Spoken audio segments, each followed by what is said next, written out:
Silav roj baş, evar baş, hevanno hêvîdarım hûn baş in. Îro di bernameya me de mijarên gelekî cuda hene. Em mejwara bültenek têr û tijî amade kiriye. Di bültenê de em ê basa şerê İsraîl û Hamasê bikin, kuştina serokê Hamasê bikin.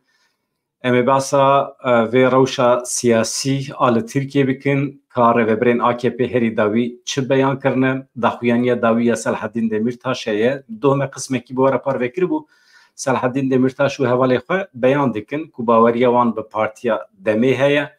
Hevalê wan ê derve çi biryar bigirin, ew jî di wê çarçovê de dikarin hereket bikin. Yani lambeya keskî vêxistine û dikarin di çarçoveya biryarên partiya xwe de tev bigerin. Ev tiştekî wisa ye.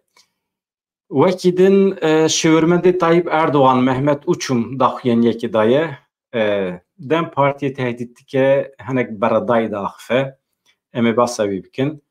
Wekî din çeteyek taybet heye li Tirkiye di van rojên dawî de gelek basa wî tê kirin. Çeteyekî taybet e di kuştina bebegan de cî dikire. Ka em binêrin hevalê me ku kurmancî YouTube çê dikin, nûçe çê dikin, belkî pir zêde behs nekirine. Lê bi vê wesîlê ez dibêjim ez hinek behs bikim ka civaka Tirkiye çawa rizî biye, hikûmeta AKP MHP çawa teslîmê çeteyan biye, yan jî ew bi xwe bûne çete û hewl didin ji sîkorteyan pere bi dest bixin û vir da wê de çi qas îmkanên we heye bikaribin ji aboriya vî milletê fayde bibînin, destayên ser mal û milkê xelkê sîkorteyên taybet bişêlînin, sîkorteyên dewletê bişêlînin.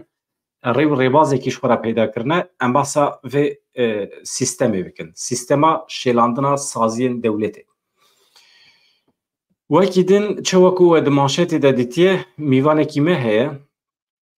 Nurettin Turgut yek ji endamên Koma Aştiyê ye ji çiyê hatibûn salên borî de. Belkî we dîtibû derketibûn ser otopesê ji bo wan mehkemeyekê taybet hatibû vekirin. Ka em binêrin endamên Koma Aştiyê nihal ku derîne, çi dikin, çi hat serê wan wextê ku hatin Bakurê Kurdistanê di pêvajoyê Aştiyê de bû. Ka em binêrin mesele çi ye û em ê yek bi yek basa ferdên endamên vê komê bikin. Ji endamên komê Nurettin Turgut niha bi me re ye, amade ye. Ez dibêjim em bültena xwe bikin du beş hevanno. Niha hûn jî komêser hebûne, gelekî baş e, hûn tev bi xêr hatin. Pêşî ez dibêjim em mîvanê xwe bigirin, em behs bikin ka endamên Koma Aştiyê di derheqê vê pêvajoyê de çi difikirin? Gelo bawerî bi sozên dewleta Tirkiye tînin, nayînin? Beriya niha çima ev pêvajoyên Aştiyê tek çûn? Sedem çi ye? Em hinek behs bikin. Eger kekê Nurettin Turgut amade be em dikarin bigirin. Baş e. Hûn jî maşallah hûn jî gelek baş in. Ez îro hinek halê we jî pirsim. Em pêşî mîvanê xwe bipirsin, halê wî bipirsin, pirsê xwe temam bikin. Piştre ez ê werim cem we em hem bültena xwe pêşkeş bikin, hem şîrovê bikin û hem jî ez halê we bipirsim. Wekî herê var. Baş e. We got erê. We gotibe erê temam e. Kek Nurettin Turgut merheba bi xêr hatî. Merhaba, hevalê bedran. Serçava. Tu çi wanî başî? Gelek sabin, spas kirin. Silav te re û şopdarên te re, temaşevanê yê kesê te temaşe dikin, me temaşe dikin, silav û rez jî te warne. Gelek spas, herhevî, sehata te, tendurustiya te çi ye? Spas, derbas dibe, koçberiyê tendurustî jî tiştên dî jî hemil bin wê ev dikevin, em jî berxwe didin. Mamoste ev bû çend sal hûn weke Koma Aştiyê hûn hatin Tirkiye? Çend sal derbas bû? Ev bu 16 sal çê dibe. 2009 em hatin ji Kabûl derbas bûn. Elesas du kom bûn ji xwe. Komekiya hevalên çiyê heşt heval bûn. Komekiya Mexmûr bû. 24 kes bûn. 4 jê zarok. Komek jî ji Ewropayê hat. Tam ew jî di dewra we de bû. Ew di dema me de bû lê nehatin. Ew nehatin. Ama endamên komê hatin, li Tirkiye hatin girtin. Ew serokê wan Elî Sapan bû. Ew 2009 nebû, ew 99 hatin. Rast e. Ha ew beriya we hatin. Belê. Neha du kom Koma aştiye Avrupa'yı beriya ve hat ve ke ceribandın bele paşê jî hûn hatin. Baş e. bele Mat fehm kirin. 10 sala Aslı. piştîngê em hatin bele. Wê demê em hene em wisa berîvkî ve biçin mamoste. Wextê ku hûn li ciyê xwe bûn, çawa ji we re agahî hat, kî ji we re got, çawa hûn wisa we xwe organîze kir, tanzîm kir ve got em endamên komê we çawa hilbijart, we çawa biryar da hûn biçin Tirkiye we bawerî bi çi anî. Neha vele bedran bi rastî wek gelê Kurd wek hereketa azadî û taybetî serokatiya gelê Kurd rêber Apo şerê dest pê kire heya roja îro jî ji bo aştiyê tim amade bûye. û aliyê gelê Kurd tim jî aliyê xwe de çi fedakarî çi ketibî ser milê wan hatiye kirin. Ev ne tenê hatina me da yan hatina koma berî me da hate kirin. Heşt neh agîrbest hatin îlan kirin ji aliyê hereketê û aliyê serokatî ve. Lê em dibînin yanî bi rastî çi care dewleta Tirk aştiyek birûmet yan aştiyekî ji dil samîmî nexwastiye. Hêzên dewleta Tirk hêzên pir alî bi rastî ji mecan nedane vê. Em vê baş dizanin gelê Kurd hemî jî dizane taybetî yekî ku nan û xweyekî li gel vê hereketa azadiyê xwaribe baş dizane ku dewleta Tirk 100 sale feraseta wê feraseta qirkirinê ye, ferasetek înkarkirinê ye, ferasetek ku hebûna xwe tunebûna gelan da dibîne. Taybetî jî gelê Kurd da. Ji ber wê jî 100 sale çi jî hatiye ew di vê alî de kiriye. Lê gelê Kurd jî 100 sale ji Xoşgirî bigire, ji Geliyê Zîla bigire, Şêx Saîda bigire heta roja îro. û berxwe dide. û ji aştiyê ra jî çareseriyê ra jî amade ye. Lê em dibînin taybetî hikûmeta AK Partiye ki berî 5-6 sala ji min Stage TV'ye da ji min bi reportajê xwe da me vekirî Kurd. Yani 100 sala hikûmet û iktidarên dewleta Tirk hatû çû çi iktidar wek vê sernexistin. Çi da serxistin? Tiştek tinê taybetî serxist. Behlaqî serxist. Berûmetî serxist. Yozlaşma serxist. Yani çi tiştê vê jiyana insana da nebaş hemî ceribandin û hemî li hember gelê Kurd jî ji bo ku hereketa azadî ku gelê Kurd bikewîsînin teslim bigirin her tişt ceriband. Mamoste ez pêşniyazek dikim ez ê pir bi kêfxweşî cih bidim şîrovên te jî. Lê ez dixwazim bikevim nava hem detayan. Yani berîvkî ve pirsê xwe bipirsim û paşê jî di dawiyê de ez cih bidim şîrovên te. Niha wextê ku hûn weke kom hatin, hem komaçî hem koma Maxmurî hûn hatin hûn sînor derbas bûn ve emelekê çawa li hemberî we hatê kirin? Yani hûn hatin girtin, hûn derketin محکمه کلوی داره تایبتیش بوه هاتبون آماده کردن. نه ولی بدرن دما سرکاتی İmralı'yı Emre Taner Afet Güneş bir serukatiye rab taybeti daxwaza komün aştiye kirbu. Serukatiye jî li ser ve esası bang li hareketi û gel kir. Go komün aştiye hem ji Maxmur hem ji Avrupa hem ji Çî kom bila xwe hazir bikin bên. Weke beyankirina niyetekî baş. Sadı sat ekîd weye. Bila bên madem devlet jî hinde tişta dixwaze bike em zemînekî vê bingehekî niyeta xwe nîşan bidin ya rastî. Li ser ve esasda em çiyê hem li Avrupa hem jî li Maxmur koma pêşniyarê xwe kir. Elbette tevlîbûna vê komê tamamî bi dilxwazî bû. Yani keseki ne dilxwaz, ne guncav ji vê re û ne amade nebûn endamên komê. Ser ve esasî bîst û çar heval ji Mexmûr, çar jê zarok dayîk jî navmeda bûn û heşt heval jî li Çiyê ev amade bûn û em işte 19 mehê bi rê ketin.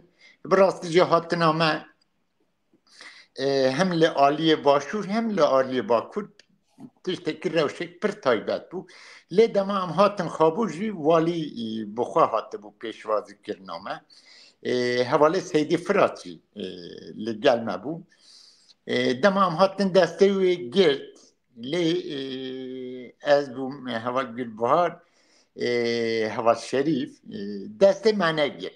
Em çar kes hatibûn. Destê me negirt, destê wê girt ji ber ew hatibû beriya me mehkeme falan her tişt derbas bû. Destê me negirt, me got tişt nabe me got em işte tiştê di dest xwe de mektûb hene hereketê şandê. Me got em dêva dest bidin. Qebûl nekirin, me teslîm kirin. Me got basın ele, huzura basınê de em bidin.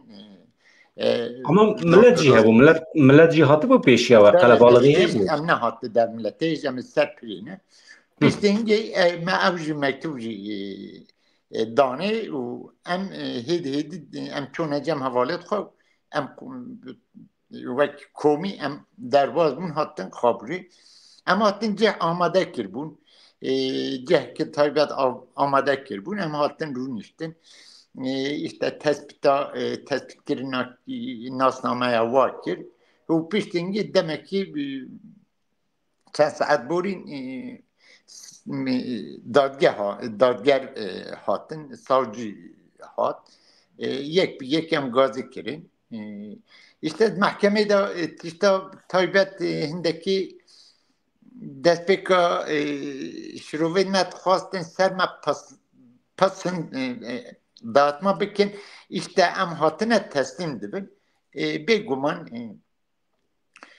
çi hevalê me ne dayika, ne zaroka, ne mezina. Çi kesê ev tişt qebûl nekir. Me jî dağıtma cuda kirin. Bêguman me nexwast em pêvajoyî jî bexin tangaskê lê hindekî rêgezên me jî hebû. Em biryardar bûn yani.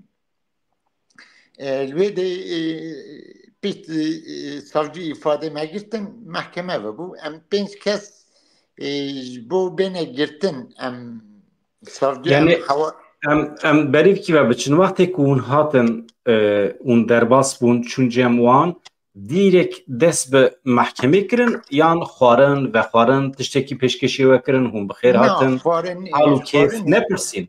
No. Tiştek zêde taybet nebû dwêrê de tenê pişt ew bû mehkeme savcılığê me ifade xwe da. Savcılığê bû biryar da bû hemû hevala ku bêne berdan tenê em 5 heval girtin yani bû em bêne girtin dane mehkemê ji xwe wê demê bi helîkopterê mehkeme hakim û ew dadger û ew anîne deryê xabûr. Wêlê da işte em 5 heval man hêdî ifade piştî ifadê wa girtin ew berdan bêguman berê heta berê spêdê dewam kir wê mehkemê dema bû rojî hevalê me derbas bûn çûn bo xabûr lê dema çû jî gotin me got çi dibe bila bibe em ji derî derbas navin aliyê Tirka heyanî hûn têne berdan. Bêguman em 5 heval man sedemê wê jî ev bû. Hindekî bi rastî jî me taybetî min xwe ez ya xwe bêjim yek hevokê savcı takılmış bû. İşte carna sê car ifade ji min wergirtin. Carekî got işte terör örgütü me qebûl nekir. İşte Sayın Öcalan me qebûl nekir. Min got rêberê me em ser daxwaza rêber apo hatine. Rêberê gelê Kurd e. Kurda gelê Kurd îrada xwe beyan kiriye. از به قبول نکم مالحاصلی حتی داویه دا در محکمه دا احمد آبی احمد تربو بشیرات ترای دوره دا بون یندن کسیندن دوره دا بون اوقات چل پنجی اوقات زیده بون همه هات بون همه کتن دوره اوقاتن سرکاتی بخوشی هاتن جمعه طبیعی چونه امرالی ده هاتن هری داوی اوی ام اقناع کنن گو ساین öcalan büyü hevoki ikna bibin بلا پیواجو نکوید تانگاسی ما و ifade eden berberi Yani hem evan formaliteyn fermi bun beli û beli beli e. pişti ve em hatin derbaz bun işte heyeta detepi ve demi hatı bu Ew endamı qelebelaxiya ku me behs kir ew piştî îfadê bûne hûn derketin beli ser beli otopîsê. beli işte pişti em derbaz bun ye daviyeci em hatin deriye xabur derbaz bun geçtin cem havale xwe otobüse parti hatı bun heyetek mazın Ahmet abi Ahmet Türk bu yedi bunu ye endamın me koma açtı yedi berime hatı kalabalık mazın do otobüs bendame bu em pişti hatin hindeki 10 dakika giro bun em suar bun em hatin Yani hûn temamî tevlî civakî bûn. Êdî beli tiştekî we beli bi dewletê re nema. بله ام دروازون هاتن سر اتوبیس ویژه ام دروازه ناو گل بو ابراستی جی yani چند روز بو نه yani ما مجال ندی تو ام خو بکن ما مجال ندی تو ام درستی خواره نکی بخون ما مجال ندی تو ام بین بدن yani سری ما وقت داهول لی هات بو و کلجانک Yani ji ber vê me pirsî yani însanê ku ew qas rêda hatine westiyane bêxewin xwarin nexwarine ew rayedarên dewleta Tirkiye çawa nezaketen ji we nepirsîn û daxwazekî we nepirsîn ez şaşmam. نه avukatê me parêzeran tiştê pêwîst dikir nehewceyî devletê bûn em ji xwe heval bedirin yanî dema me civînê xwed kirin bo heziriyê amade bibin em bi rê bikevin duwa civîne de ji me anî bû ziman yanî devleta Tirk ne cihê baweriyê ye em dizanin me em devleta Tirk feraseta devleta Tirk wa endamên komê hemiye me dizanî çi ye me girtin da bû berçav heta me kuştin jî da bû berçav yani em bi we hatin ne ku yani em hatin işte me bawerî bi devletê anî em hatin me xwe teslim kir me xwe no tiştek we nebû em Ya ji bo xatirê we bawerî bi daxwaz û bi banga serokê xwe anî. bêguman bêguman ji bo xatirê banga serokatiyê çi dibe bila bibe em amade bûn û em hatin dema em hatin jî me her tişt da bû berçavê xwe dema em geçtin namilesî rastî jî kelecanek pir cuda hebû yani tu piştî 23 salat tu derbas dibî xwe digihînî nava coşekî 100,000 insana yani em we hatin heta Mamoste wî şevê tu vegerge gundê xwe yan DTP ji we re ciyekî taybet amade kiribû hûn ji bo na razên westandina we derbas be. em wê şevê xwe dorê me xebêra em Silopya birê ketin em hatin cizîrê 6 saeta gelê cizîrê 6 saeta nehêla em derbas bibin ew qas coşek mezin bi hemî şîkla bi hemî şêwaza yani otobüsa em lê swar bû bawer bike wek kusele bir diçû wek kusele jî nediçû hind qelebaleyek mezin coşek mezin hebû ji wê de em derbas bûn işte em hatin Nusaybinê tabii ki hevalan DTP partiyê cih ayar kirbû otel ayar kirbû em hatin tüccara ji bîra min naçe em saet 4 spêdê gihane Nusaybinê دمام گهان نوسه بینه هیچ دوره 45,000 انسان لبندامه. یعنی چاو اتوبیس دیتن دایی که رابو ده ناوا باتانیه دابو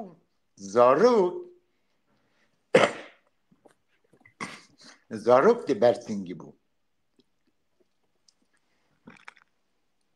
İşte ve demi براستی جی هسترین مجی ایدی خانه گستن yani. جوی دم زورین ام برس پیده گهان اوتیل ام رازان روژا پاشترجیش خواه ام لسر اف که را درباز بون قزل تپه işte کناره ام گهان باتı kent meydanı. Batı kent meydanı zaten roja haşrey bu. 400-500 hizar insan kumu bu. براستی حوالی بدن یعنی و روزی مرو بینی شروع و بکت فلان تشتکوه نممکنه یعنی حوالی که حوالی نظر یه اندام میکومی تشتکوه duygu kokteyli yani kokteyli şehstan براستی جی ما او جیان دکر جبر و tabii ki ev rojin bir kıymet bun rojin bir nırh bun و روژن هیوی بون هیویک بو ام جبر هیویک که هات بون هیویت چیه؟ یعنی ایدی او خوینا درجه بسکناندن به شکل که آشتیه که برومت ام ببین زمینک جبوی yani انجام تکوشینه که سالان اره yani jiberwêjî bêguman hestên me pir cuda bûn, hûviyên me jî hebûn. Em devletê nas dikin, wek gavadî jî min got, em vê devletê baş nas dikin. İnsanekî nanekî gel ve hereketê xwarî bî bawer bikî sad bi sad vê devletê nas dike. Yani em xeyala nehatibûn.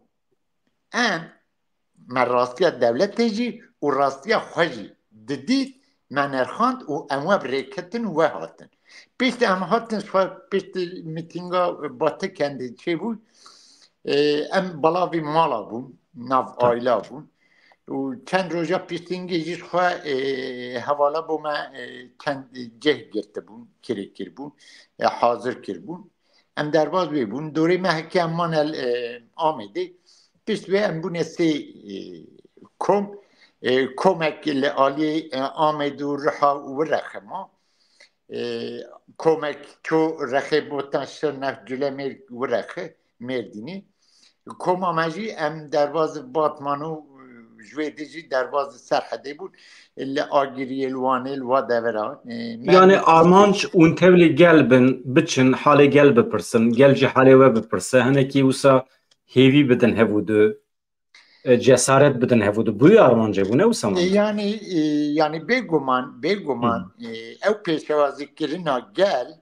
ew germahiya gel bê bersiv nedima me nedir yani me nedkarî em bêjin piştî mamoste piştî çiqas wext derbas bû û dewlet cardin hat cem we û xwest dawe veke û hinek hûn aciz kirin çiqas heval bezan tevahî em heşt mehaman ez derve li derve û heşt mehaman belê dua heşt meha da jî bêguman em vala neman hem me em nav gel geriyan pir geriyan rastî jî me Kurdistan hema bêje temamî dahî hev û em hatin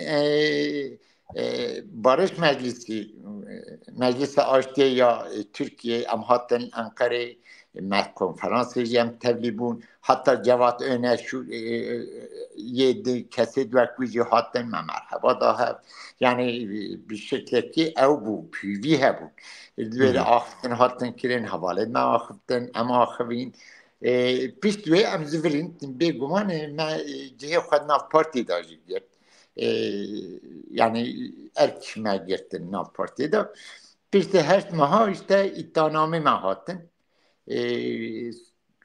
em kîbûn sê beş yek cezayê giraniya çaremîn bû mehkema dadgeha wê bû yek pêncemîn yek şeşemîn ام کما دست پیکی بونیا پنجمین ام چون ام دوره هشت حوالا بود ام سه هواش خواه همه گه دا گرتن و حواله دیجی پیشتیمت این همان روژه دا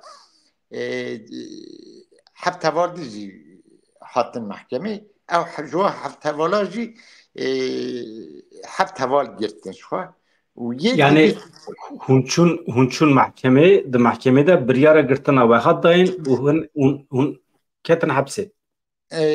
بێگومان هەواڵ بەدەن یعنی ئەم نه ئەنسانە وە بێخێر بوون و ئەم نکارم برەڤن بچن بە جێخوا لێ ji bona xatirê pêvajoyê û ji bo serokatî em vala dernexin em mecbûr bûn biçin bi dilxwazî diçine mehkema xwe ji xwe hereketê ev tişt gotibû yani hindekî ji we heker hatin girtin yê dî paş da bizivirin piştî em deh heval hatin girtin kî di nava me da du dayîk jî hebûn 6 salî ew her du dayîk jî mera girtin dayka sosyal û dayka bêrîvan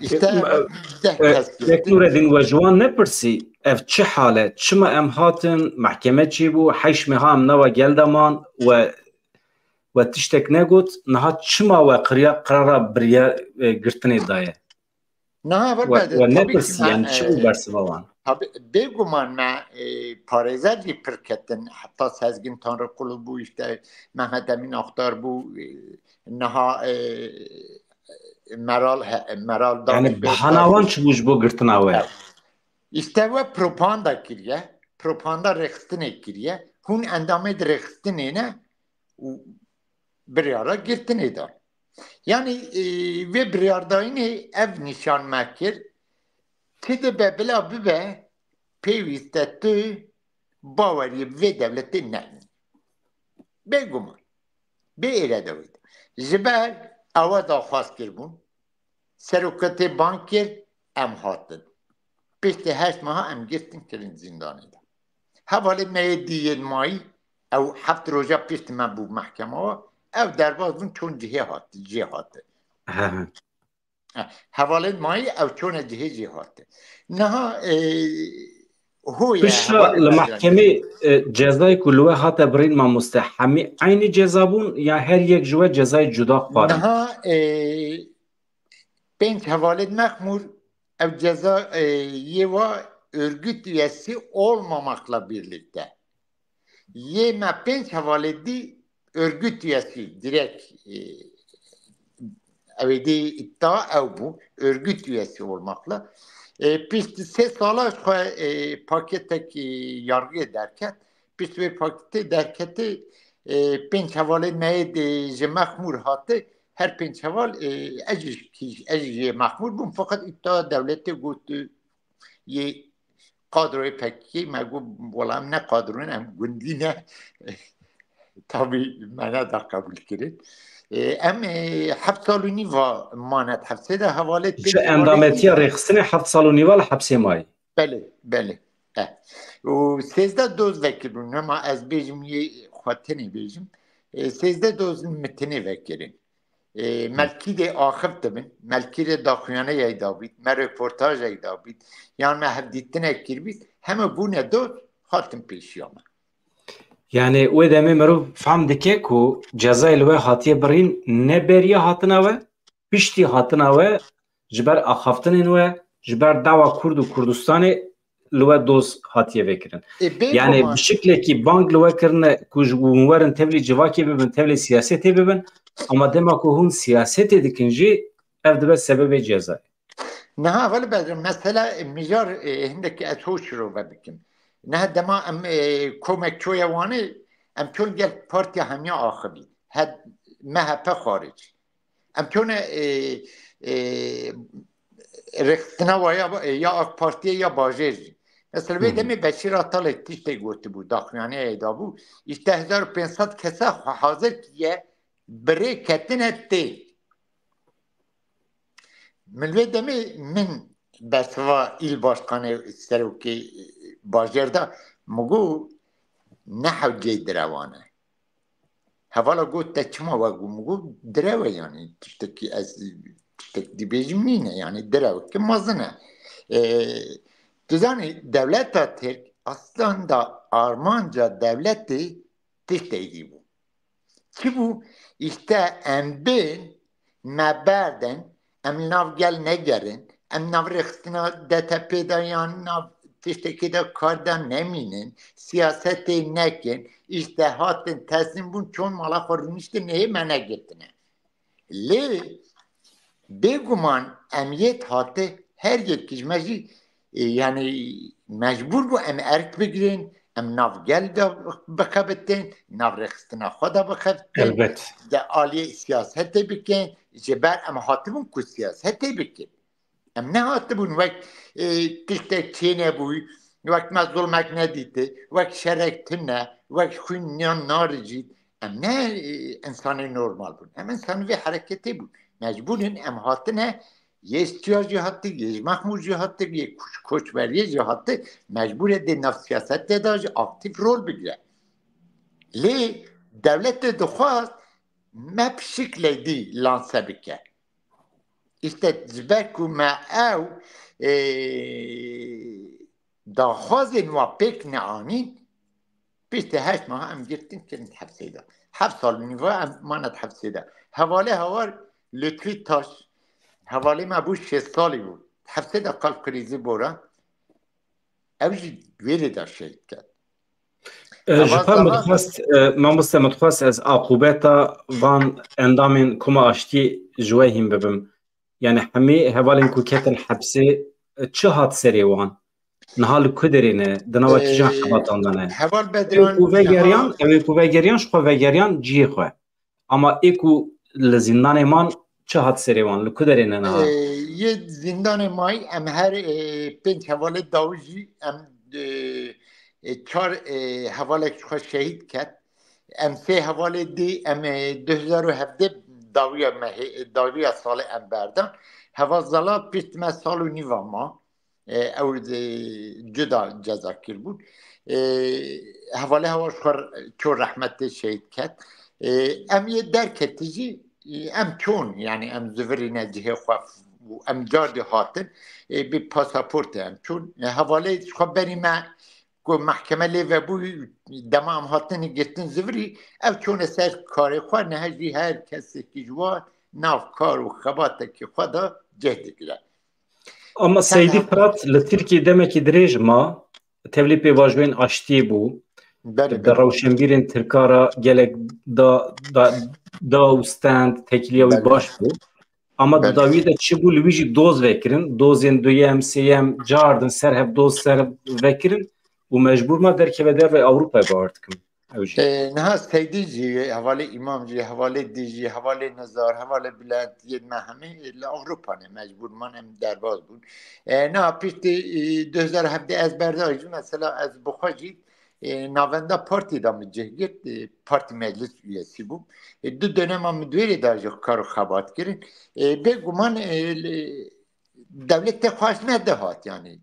Ji ber em hindekî me navgel da bûn me hindekî tiştek dixwast bikin aktif bûn devletê nedixwast encamê de bi hemê şêwaza ceribandin û em mecbûr man kî em derkevin cardî riya koçberiyê dane pêşiya me.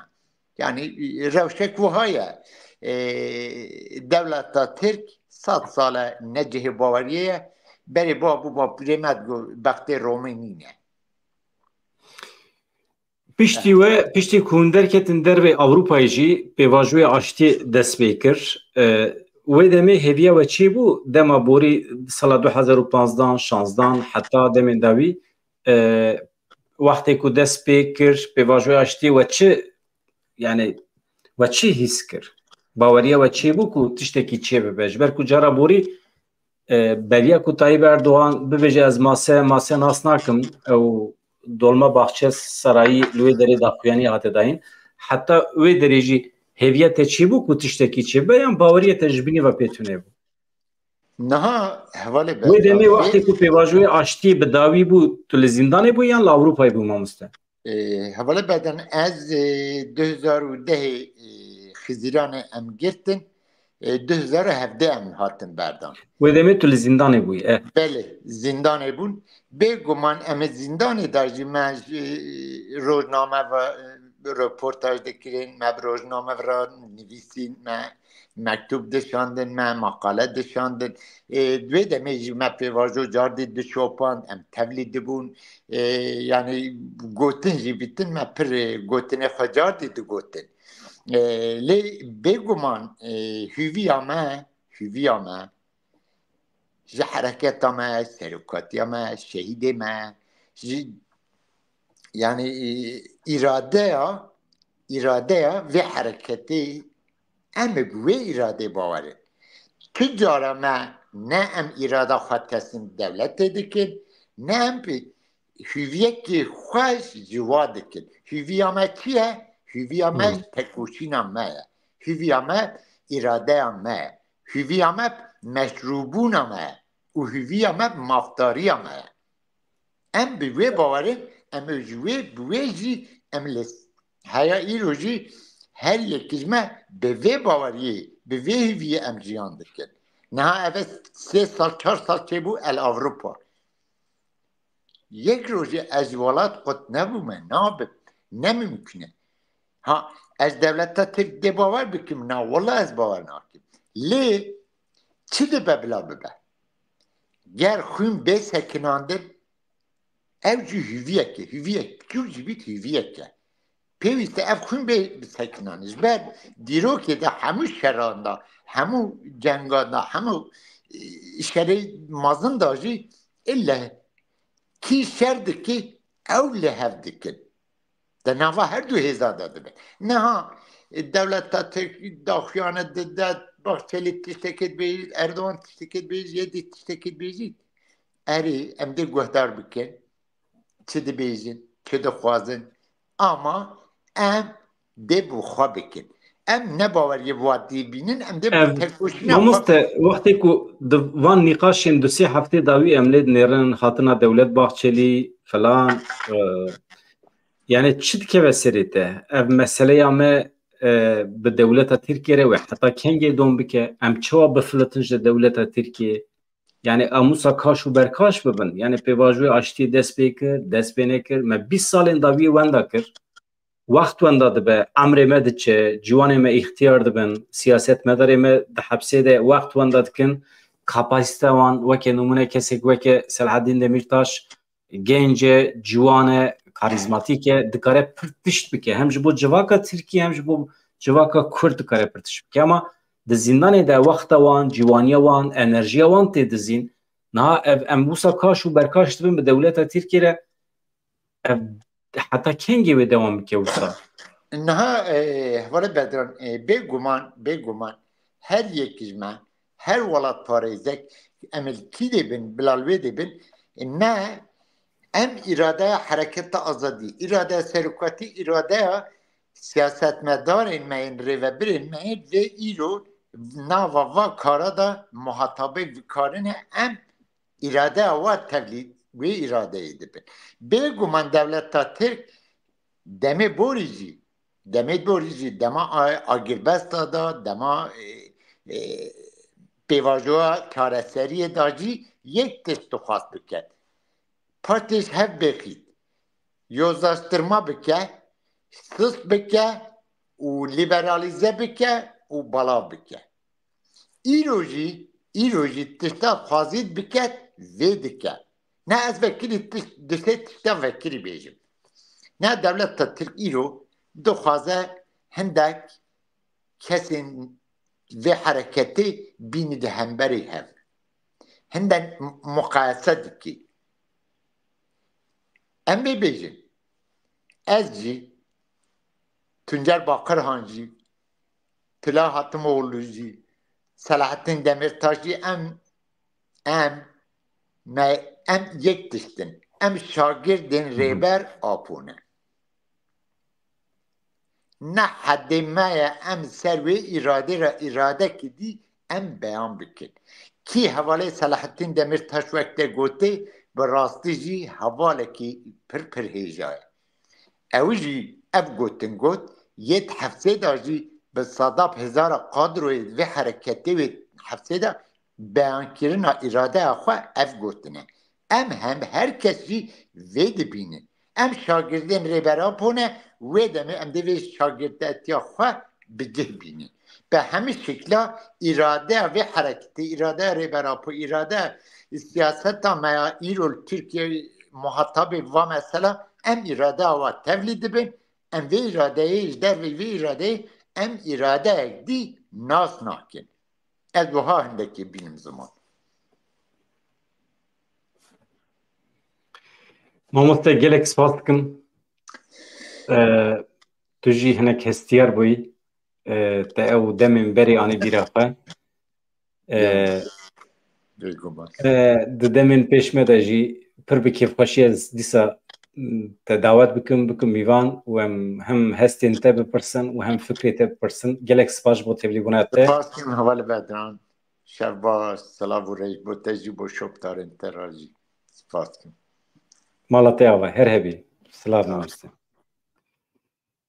belê hevanno em mamoste birê kir niha ji min re peyamekî ji Başûrê Kurdistanê hatiye ku ez bi destûra we godar kim ez binêrim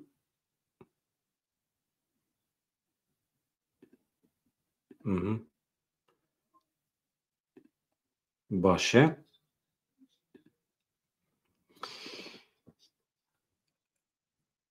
baş e niha mîvanekî min heye ji Başûrê Kurdistanê ji min re peyamekî lezgîn şandiye ama ez bigirim bername negirim bername tam nizanim ama dîsa jî belkî jî ez sibê bikim mîvan eger rewşekî acîl hebe ji xwe piştî bername ez ê bigirim pêra guftûgo çê bikim mamoste ji bo em wext derbas nekin ez hema ji we re nûçe bixwînim hevanno doza malbata şen yaşar bi dawî nebiye doz bi dawî nebiye dewam dike di rûniştina doza malbata şen yaşar de di derbarê hemû girtiyan de biryara berdanê hate dayîn 14 Haziran 2018 xizm û parezvanê parlamenterê berê êak Partiyê İbrahim Xelîl Yıldız di navçeya Sûrûjiya Rehayê êrişê malbata şen yaşaran kiribû pêvajoya darizandina wê dozê hê jî dewam dike piştî êrişa li dikan li nexweşxanê jî êriş dewam kiribû di dozê de 4 kes jê girtî 30 kes dihatin darizandin mehkeme kirin îro heştemîn rûniştina li dadgeha cezayê giran ya sêyemîn li Rehayê pêk hat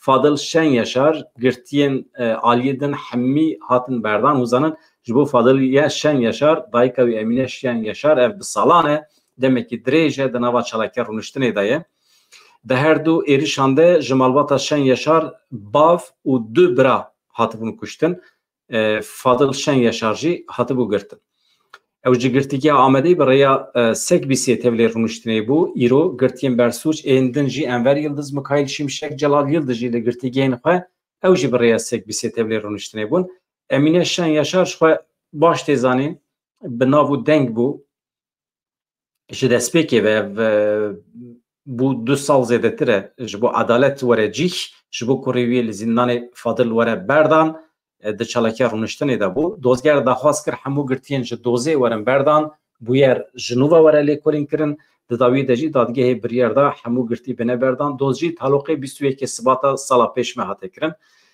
doza Emîne Şen Yaşar êdî hewcinakê mirov behs bike herkes pê dizane neheqiyekî pir giranê hatibû malbatekî ji rêzê bû dikana wan hebû li Sûrûciyê ji xwerekar û xebata xwe ji bo debara xwe dixebitîn ji nişkeva wekîlê AKP'yê xizmê wî hatin dikanê tehdît kirin ji bo dengê wê wan bigirin malbat jî dema red kir gule berdan hev û kuştin çêbû ew jî têr nekir kuştin li nexweşxanê jî bi lênciyê dewam kir yani neheqiyekî pir mezin hate kirin niha kurê wan wekîl e Ferit Şen Yaşar niha wekîl e di Dem Partiyê de li meclîsê ye hevanno niha em cî bidin daxuyaniyê Şêwirmendê Tayyip Erdoğan ka ew çi dibêje di derbarê van meseleyên dawî de gotinên berredayê ne ama dîsa jî ji we re bixwînim Şêwirmendê Serokkomarê Tirkiye Recep Tayyip Erdoğan ê bi navê Mehmet Uçum li ser gotegotên di derbarê pêvajoya nû ya çareseriyê de vekirî nivîsand ku pêvajoya çareseriyê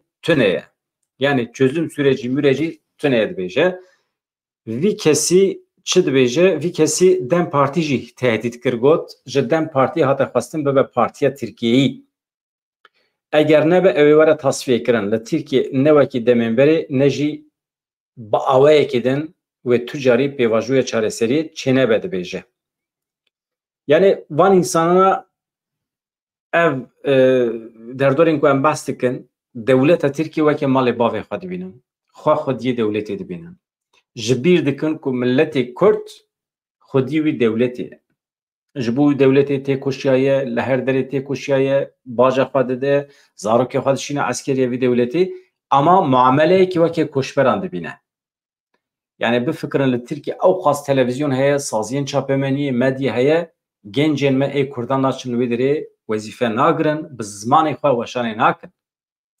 Destûr nayê dayîn. Vana weke netew dest danîne ser temamê Tirkiye. Dixwin, vedixwin, wezî behsa çet. Yani tam bûne çete. Dewlet bûye dewletekî çete. Baş tê zanîn ji xwe hevanno. Niha rêxistina afiya navnetewî bangek kiriye ew meseleya çeteya pitikan ez paşê ji were behs bikim di dawiyê de. Ê ku Tirkî zanin ji xwe belkî jî hay jî hene ev pêşketinekî baş e. Rêxistina afiyê ya navnetewî bang li Îranê kir ku cezayê darvekirinê yê li aktivîsta mafê jinan Pexşan Azêzî hatiye birîn were betal kirin û serbest were berdan. Aktivîst Pexşan Azêzî di çarê tebeqa sala 2023 de ji aliyê hêzên ewlekariyê yên Îranê ve hatibû binçavkirin. 23 tîrmehê desthilata Îranê cezayê darvekirinê lê birîbû. Rêxistina afiyê ya mafê mirovan a navnetewî Amnesty International jê re dibêjin bi daxuyaniyekî destnîşan kir ji gelek salan ve ye gelê Kurd li Îranê dibe hedefa qirkirin û zordestiyê. Hem jî zordestiyekî daîmî ya birêk û pêk dibêje yani sistematik. Di daxuyaniyê de daxwaz ji dadgeriya Îranê hate kirin cezayê darvekirinê yê li dijî aktivîst Pexşan Azêzî betal bike wê serbest berde. Di daxuyaniyê de hate diyarkirin her wiha Pexşan Azêzî tenê ji ber çalakiyên xwe yên mirovî û huquqî yên aştiyane hatiye binçavkirin. Her wiha cezayê darvekirinê wekî cezayê dermirovî jî binav dike Amnesty International. Hilbijartina Parlamentoya Başûrê Kurdistanê heye. Bawer dikim di derbarê vê tabloya hilbijartina diyar dibe. Temam yani ez tabloya hilbijartina diyar dibe.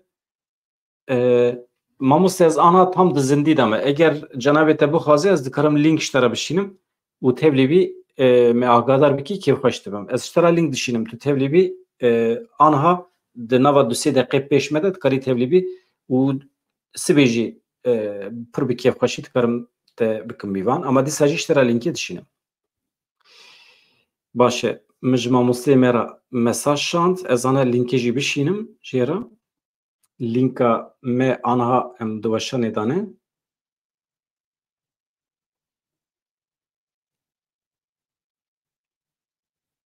Kopî. Bawer dikim roja aştiyê dibêjim. Roja hilbijartinan em ê weşanekî taybet çê bikin. Kîjan roje? Kîjan roje gelo? Ka dibe pirs heye, kîjan pirs e? Mamoste dibe hinekî weke rojemevan nivîskarê Kurd tamam.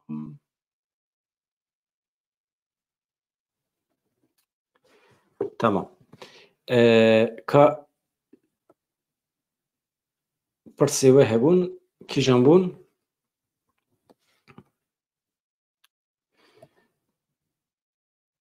Ya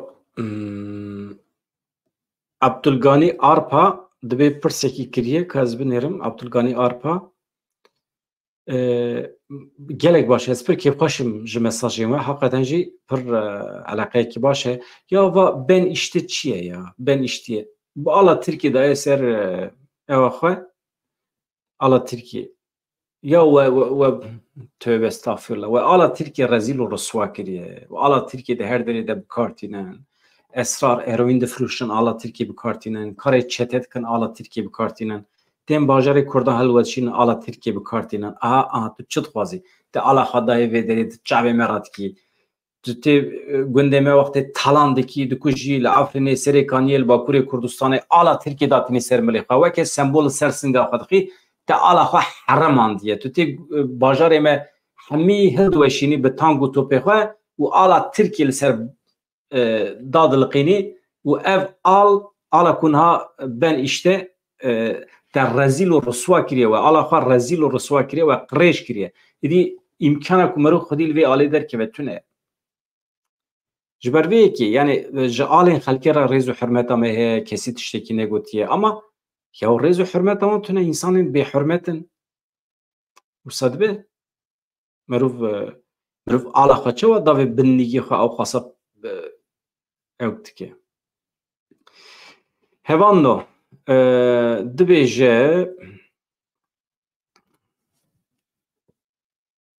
em dibêjin wekî İbrahim Xelîl Baran wekî şima pirvan dêjina te çi ye ji ber ku dêjina te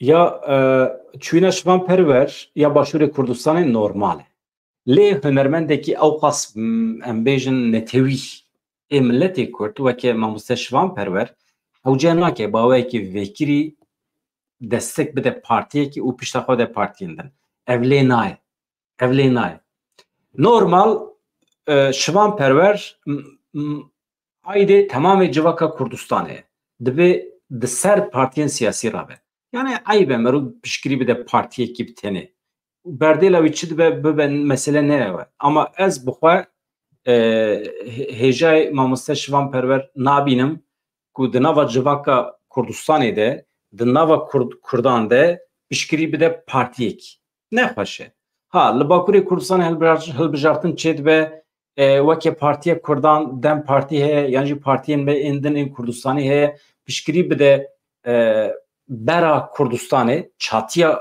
Kurdistanî al Meclisa Tirkiye mirov fehm dike ama li başûrê Kurdistanê herêmekî biçûk e êşxwe di sê partî li wê derê di pêşbirekê dane tu çima destek didî partiyekî û partiyê de jî pişta xwe pêva dikî ya mamoste şivan perwer ne layıqê te ye heqeten ne layıqê te ye nexweş e yani li te naye yani dikarî wekî şexsiyetekî ser partiyan re wekî hunermendek netewî tu dikarî şîretê li partiyên siyasî bikî ji bo ku li dijî hev pir nekevin mücadeleyekê dijber şerê çekdarî çênebe dijberiyekî mezin çênebe yani wekî mirovekî aqîl tev bigerî baştir e yani ez wisa divê qenaetê de me û fikra min ev e yani ev tevî ji bo her kesî derwas dibe yani İbrahim Xelîl Baran jî bi vî şeklî yani mirov îjab nake taraf bigire di nava partiyên Kurdistanê de nexweş e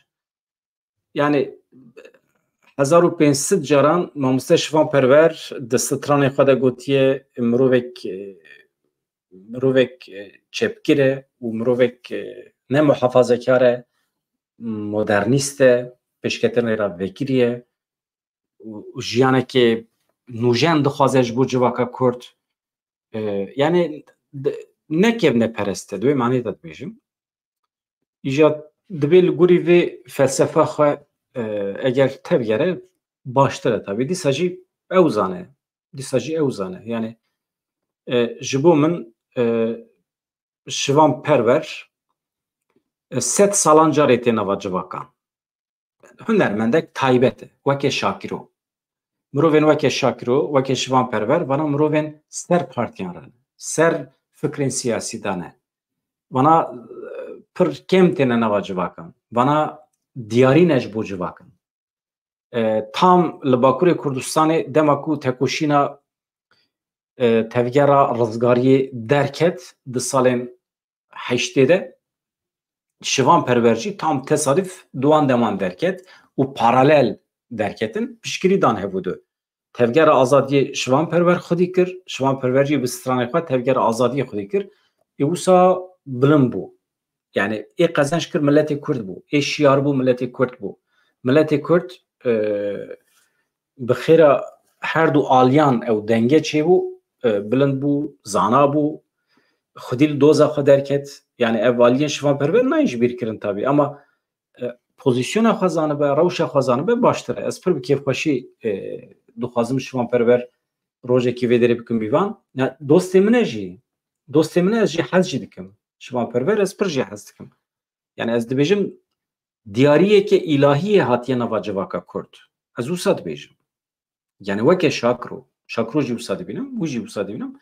Tabii Şakro derbas bû, zû wefat kir ama ji bo me şansekî ye ku mamoste şivanperver hêjî li heyatê ye û em dikarin telefonî wî bikin, em dikarin halê wî bipirsin ve canan telefon jî dikim û ez ê carekî bi kêfxweşî jê bixwazim ku li vê derê bibe mîvan û em sohbet bikin û bersiv bide van pirsên me û hûn jî li vê derê guhdar bikin. Çima nebe? Pir xweş dibe. Eger li weşana me guhdar bike ji xwe ew ê bibîne ku me vê derê ew vexwendiye hem jî alenen bawekê vekirî. Yani em jî hez dikin.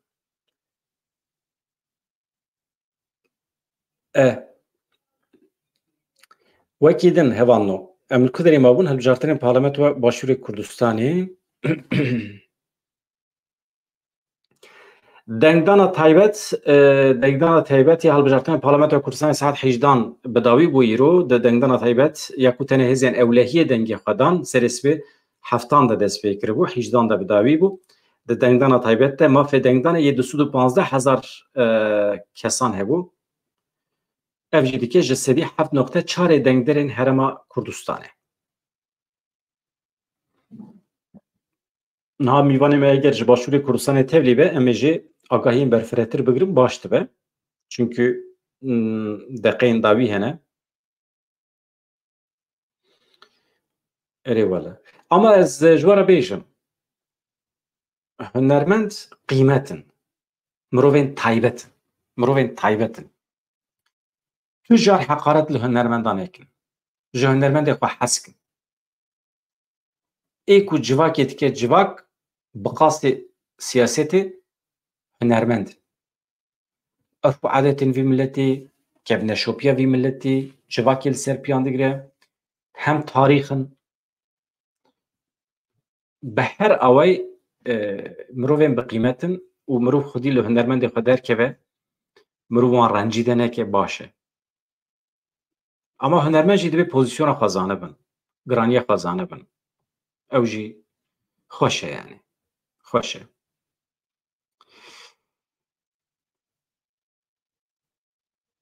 Hamasê kuştina serokê xwe qebûl kir hevano.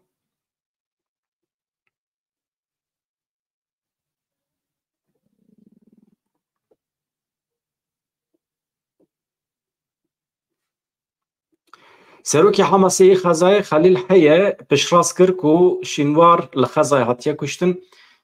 Xelîl heye got heta keliyên dawî yên jiyana xwe li dijî dijmin şer kir, şerê me li dijî İsraîlê dewam bike, em ê heta avakirina dewleta Filîstînê ya ku paytexta wî Qudus be, em ê berxwedana xwe bidomînin.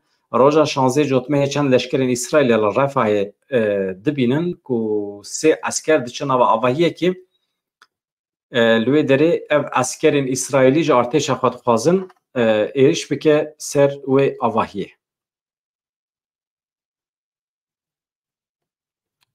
Baş e. İja ancak piştî kuştina her sî çekdaran artêşa İsraîlê tespît kir ku yek ji wan kesan Yehya Sinwar e. Rêveberê Amerîkî û Ewropî diyar kirin ku kuştina Yehya Sinwar dikare bibe firsend ji bo dawîkirina şer lêberê Serokvezîrê İsraîlê Benyamin Netanyahu diyar kir bi kuştina Yehya Sinwar şer bi dawî nebiye hîn dîlên di destê Hamasê de nehatine rizgar kirin. Li gorî Wezareta Tenduristî ya Xezayê heta niha 41,807 kes di şerê Xezayê de hatine kuştin. Derdora 100,000 kes birîndar bûne, herî kêm 2 milyon kes koçber bûne ji cîwarê xwe bûne. Berpirsên İsraîlê eşkere dikin ku heta niha wan zêdetirî ji sedî şêstê çekdarên Hamasê kuştine. Herêma Xezayê jî ji xwe heta niha sedî not hilweşiyaye tu tiştekî li herêmê nemaye û meriv nikare bijî.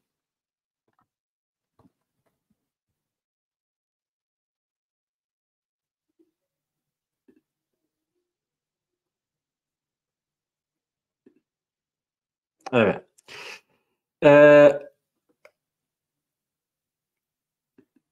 ev meseleye li Tirkiye çeteye kuştina bitikan ez ê paşê ji we re ragihînim. Ez dibêjim ez xatir ji we bixwazim mîvanê xwe jî paşê bigirim. Eger rewşekî acîl hebe li bendê bin, eger rewşekî acîl hebe ez ê mîvanê xwe bernameyekê taybet çêkim bigirim.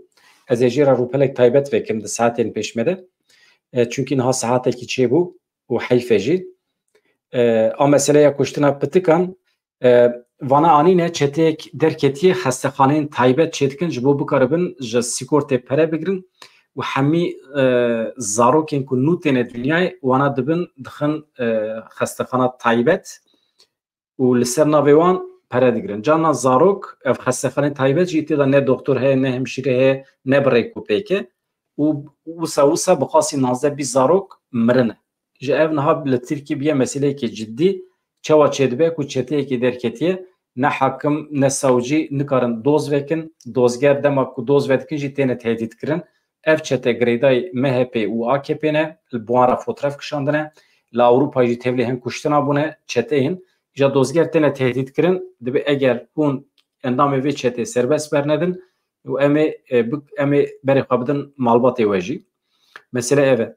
Ez xatir ji we dixwazim bi hêviya rojên xweş azad pir kêfxweş bûm ji bo tevlîbûna we, ji bo eleqeya we ya ji bo vê kanalê ka mîvanê me eger amade be piştî vê bername ez ê rûpelekê nû ya zindî vê bikim. Baş e? Bi hêviya rojên xweş azad dem baş.